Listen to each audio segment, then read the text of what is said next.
All right, so today we're gonna really dive deep into this whole how to get things done thing. It's Yeah. like we all want to be more productive and actually execute on our goals, right? For sure. But it seems like so much of the advice out there is just kind of surface level, Mhm. quick tips and tricks that don't really get to the heart of the matter. Yeah, I totally agree. So what we're going to do in this deep dive is go beyond those simple hacks Okay. and really explore the science of execution. I like Like what actually makes people successful at getting things done. Awesome. And we've got some really interesting source material to draw from for this one. Oh, yeah. Tell me more about that. Okay, so we've got research papers on willpower and motivation. Okay. We've got insights from neuroscience about how our brains work. Interesting. And believe it or not, we've even got some stuff from military strategy. Well, that's a pretty diverse range of sources. Yeah, it's pretty cool, right? I'm intrigued. So basically, we're going to be synthesizing all these different perspectives. And to give you guys a comprehensive understanding of how to actually make things happen in your lives. Sounds really useful. I think so too. I'm excited to dive in. Me too. Ah. All right. So one of the things that really jumped out at me from the research Yeah. is this idea that willpower is actually a pretty terrible friend. Oh, really? How so? Well, it turns out that willpower is a very limited resource. Oh, like it runs out? Exactly. It's like a muscle that gets tired after you use it too much. Okay, that makes sense. And so if you're relying solely on willpower to get things done, you're going to burn out pretty quickly. So what's the alternative? Well, that's where things get interesting. One of our sources talks about this idea of conscientiousness being a much better predictor of success than willpower. Conscientiousness. So being organized and planning ahead. Exactly. It's about setting yourself up for success so you don't need to rely on heroic levels of willpower in the first place. I like that approach. It sounds a lot more sustainable. Right. It's about working smarter, not harder. And probably less stressful too. Definitely. And speaking of stress, one of the things that can really deplete our willpower is this constant battle between our rational minds and our impulsive desires. Oh, yeah, that internal struggle we all know so well. Exactly. And our source calls this the hot and cool system. The hot and cool system. I've never heard of that. Yeah, it's pretty fascinating. So basically, the cool system is the rational part of your brain. Okay. It's the one that's thinking about long-term goals and making plans. Makes sense.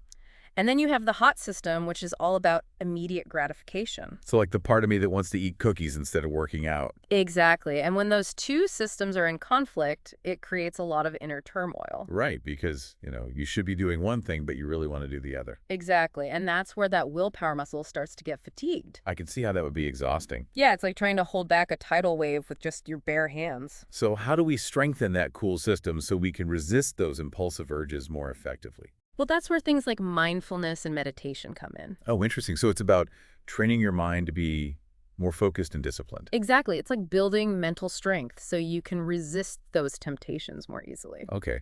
So it's not just about sitting on a cushion and chanting Om. No, it's about developing the ability to observe your thoughts and feelings without judgment. I'm starting to see how this all ties together. And it's even more surprising. What's that? It turns out that people who rely heavily on willpower, even if they're not always successful, are often seen as more trustworthy. Wait, really? Yeah, apparently there's a subconscious association with effort, even if the results aren't always there. That is surprising. So I could be the most reliable person in the world, but still fail to launch that project I've been putting off. Right, and that's why conscientiousness is so important. It's about setting yourself up for success. Exactly. Rather than relying on willpower alone. And you know what I find really fascinating about all this? What's it? Is that it really challenges that whole, just do it mentality. Oh, yeah. That can be kind of a toxic mindset sometimes. Yeah, because it makes it seem like success is just a matter of willpower. Right. If you're not achieving your goals, it's because you're not trying hard enough. Exactly. And that can be really discouraging for people. For sure. Because sometimes it's not about lack of effort.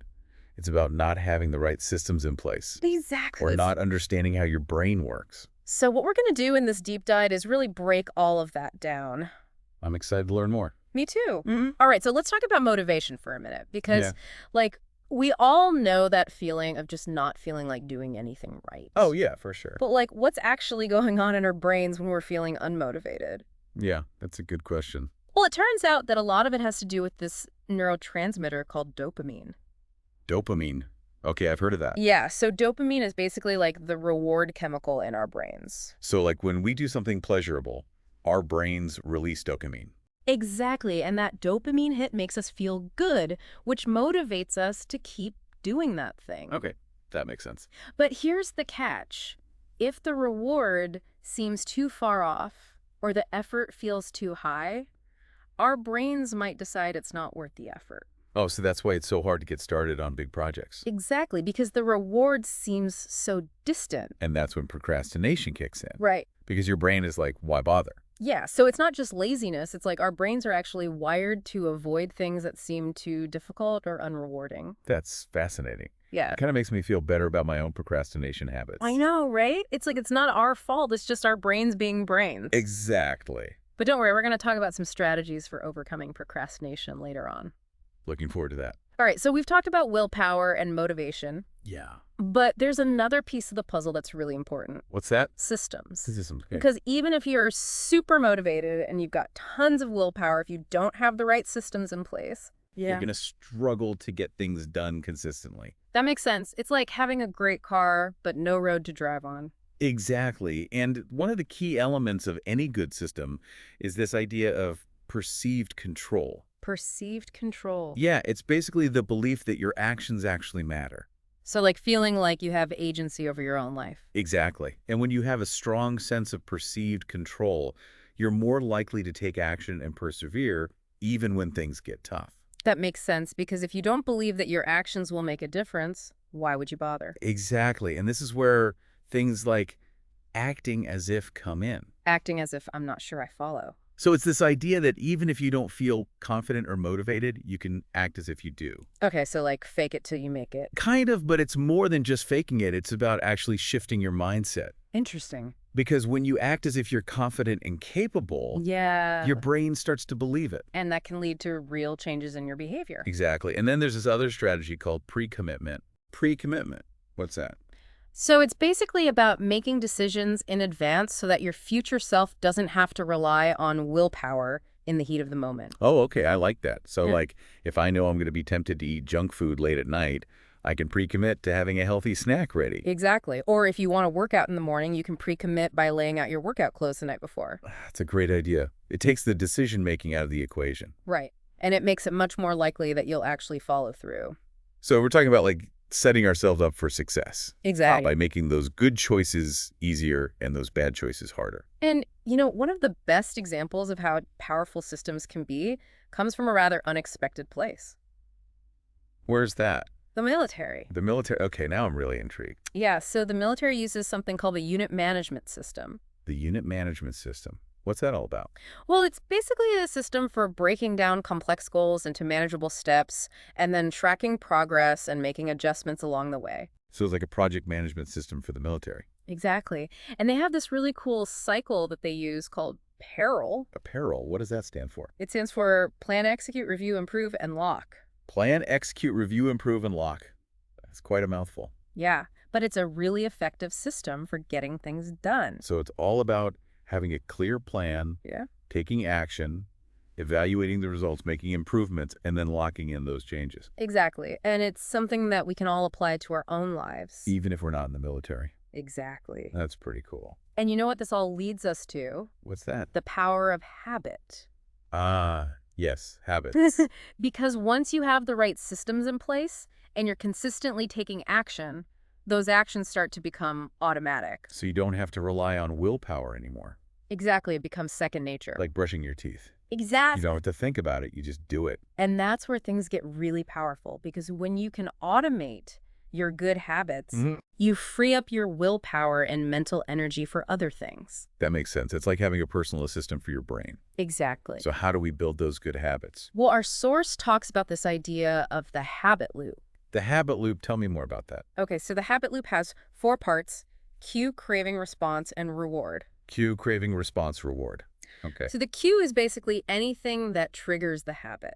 So like, for example, if I always have a cup of coffee when I wake up. Exactly. The smell of coffee brewing would be the cue. Okay, and then the craving. The craving is the desire that the cue triggers. So in that example, the craving would be for the coffee. Exactly. And then the response is the action you take to satisfy that craving. So that would be actually drinking the coffee. Okay, and then the reward. The reward is the pleasurable feeling you get from satisfying the craving. So like the caffeine buzz and the taste of the coffee? Exactly. And so the key to building a habit is to repeat this loop over and over again. So the more you repeat it, the stronger the habit becomes. Exactly. And eventually it becomes automatic. So you don't even have to think about it anymore. And there are all sorts of clever ways to hack this habit loop.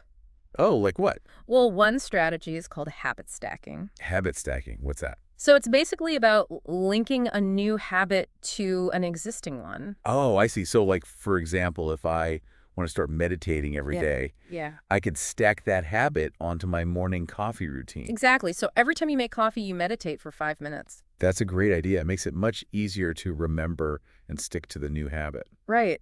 And there are tons of other habit-building strategies out there. Yeah, I'm sure we'll get into those later on. We will. But for now, let's take a quick break, and then we'll come back and talk about some of the potential downsides of relying too heavily on systems and automation. Sounds good to me. Awesome. We'll be right back.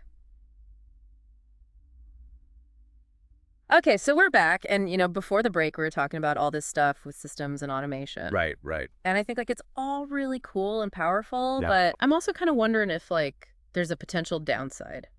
Yeah, you bring up a good point. Could we become too reliant on these external cues and systems? Yeah, definitely. That's a risk. What do you think? Well, if you're constantly relying on external systems to tell us what to do and when to do it, Mm-hmm.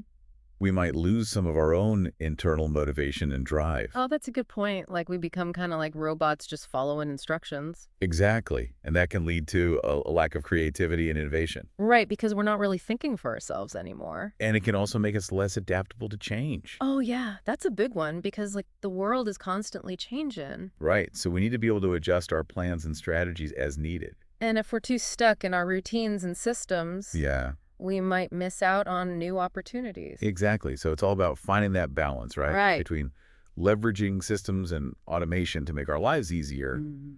but also staying mentally engaged and adaptable. I like that balance. It's like walking a tightrope, right?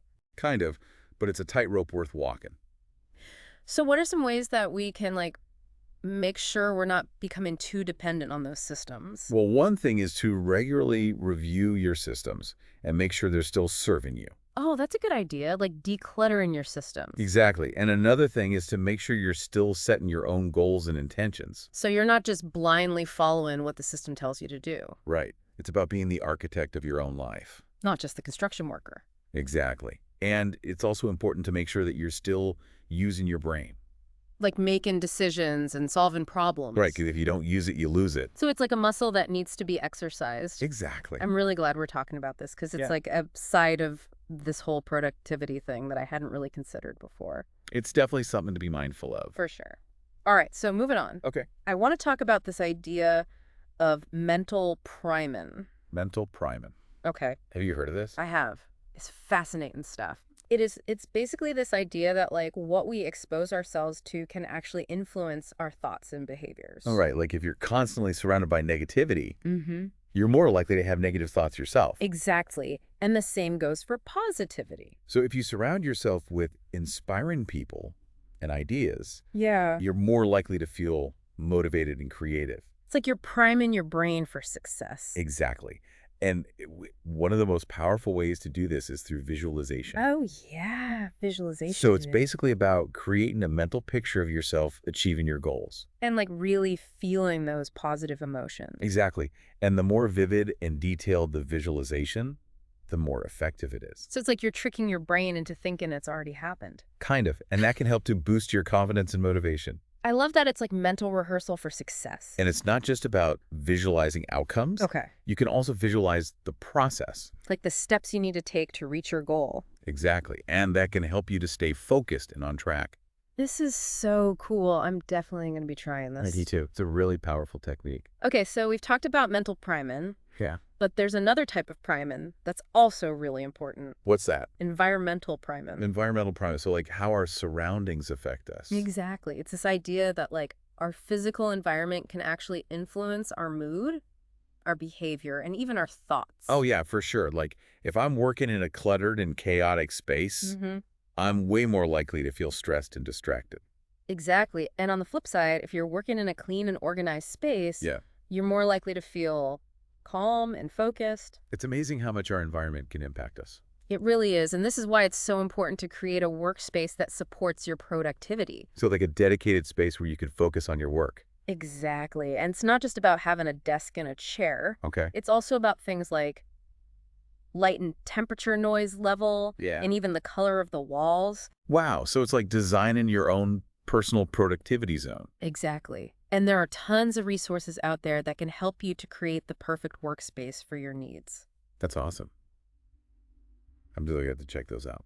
All right, so we've talked about mental primin and environmental primin, Right. but there's one more type of primin I want to talk about. What's that? Behavioral primin. Behavioral primin. Okay. I'm intrigued. So this is basically the idea that our past behaviors can actually influence our future behaviors. Oh, interesting. Like how? Well, for example, if you've been procrastinating on a project for weeks, Yeah, you're more likely to continue procrastinating on it in the future. because it's become a habit. Exactly. And the same goes for positive behaviors. So if I've been consistently working out every morning, Mhm. I'm more likely to keep doing it. Exactly, because it's become part of your routine. So it's like we're priming ourselves for success or failure based on our past actions. Exactly. And this is why it's so important to be mindful of our behaviors, right? Because they can have a ripple effect on our lives. And this leads us to a really important point. What's that? While all these priming techniques can be incredibly powerful, Mm-hmm. it's important to use them ethically. Oh, yeah. Because, like, any tool, they can be used for good or for evil. Right, like you could use mental priming to manipulate people. Exactly. Or you could use environmental priming to create a space that's designed to make people uncomfortable. I hadn't thought about that. Yeah, so it's really important to be aware of the potential downsides of these techniques. And to use them responsibly. Exactly. So it's not just about getting things done. Right. It's about getting things done in a way that's aligned with your values. And that's something we're going to be exploring in more depth in the next part of our deep dive. I'm looking forward to it. Me too. All right, so that's it for this part. Okay. But don't go anywhere. We'll be right back with more insights on how to master execution. Awesome. Okay, so we're back, and I don't know about you, but my brain is like full. Yeah, mine too. It's a lot to take in, right? It is, but it's all like really fascinating stuff. It is, and it's all connected too. It is. That's what I like about it. It's not just like a bunch of random tips. Right. It's a whole framework for understanding how to get things done. And like why we struggle sometimes. Exactly. Because it's not always just about like laziness or lack of willpower. Right. There's often like deeper stuff going on. Like those cognitive biases we talked about. Yeah, and the way our brains are wired. And the impact of our environment. It's all connected. It is, and that's why it's so important to take a holistic approach. Right, so we're not just treating the symptom. It's addressing the root causes. I like that. So what are some like key takeaways from all this? Well, I think one of the biggest takeaways is that willpower is not enough.